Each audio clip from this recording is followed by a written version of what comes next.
So we got this 2014 Volkswagen Jetta 2.0. It also applies to many other Volkswagen, Audi, and vehicles that have the 2.0. Anyways, so we're changing the camshaft position sensor. To do that, we need to remove the valve cover, the timing cover, the timing sprocket, and it's going to be right behind that sprocket. Okay. The crankshaft position sensor, it's on this cable right here, and it's right behind the oil filter, but you can't reach it without removing it. That one is only held on by a 10mm bolt, and that's pretty much it. So this cable right here. Okay. Anyways, so the camshaft position sensor is this one, and it follows behind the timing belt. So we need to remove the timing sprocket out, and after you remove the timing cover, when you remove the timing cover, it's only held on by this clip right here and another one on the other side. Okay, move to the side. Next thing, you want to mark your timing up here, and then you got a check mark right here, and put some tie straps on the sprocket so the timing belt won't move. This bolt is a 18mm head. Right on the inside, there's like a keyway guide. Okay, make sure that whenever you push the sprocket outward, the keyway doesn't fall out. Okay, so next step is to move this back and hold it up here, and then so we can reach the sensor at the back. You're gonna pry the sprocket outwards. Okay, as you move it outwards, you're gonna be able to see the key that I'm talking about. And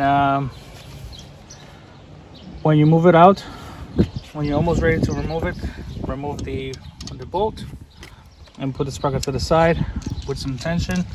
If you have like a bungee cord or something that can hold it from the hood, just so you can hold the sprocket up here. So you're gonna have the sprocket move to the side like so, preferably with some tension, but right now I just secured it to make sure that it's not gonna jump time on the bottom side. Anyways, the key goes right here.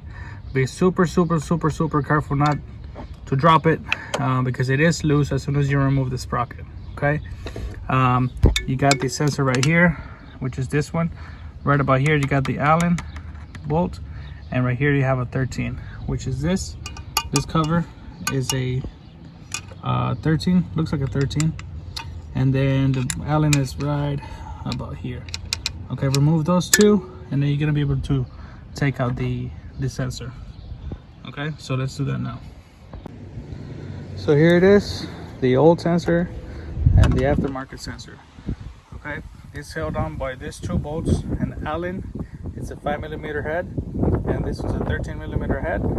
Okay, now on the 13mm head is also holding this plate, and the Allen is on this side. Like I said, be very careful that when you pry the sprocket, you do not press on this inner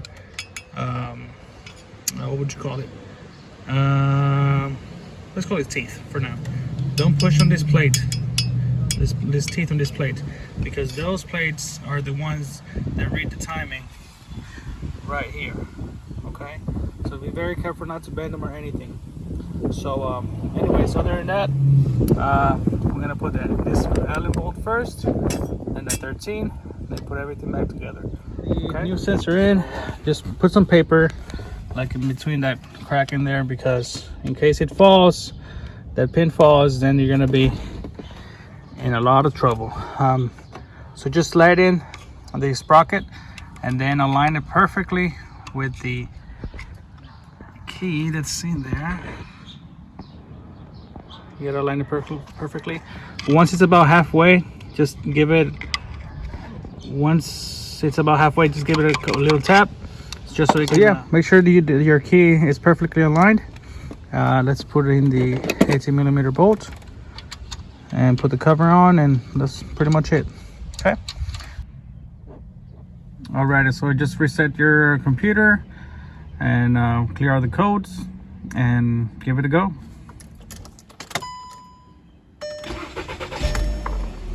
There it is. Alrighty. Alright guys, I hope this helps. Any questions, comments, let me know, and I'll get those answers for you. Alright guys, see you on the next one.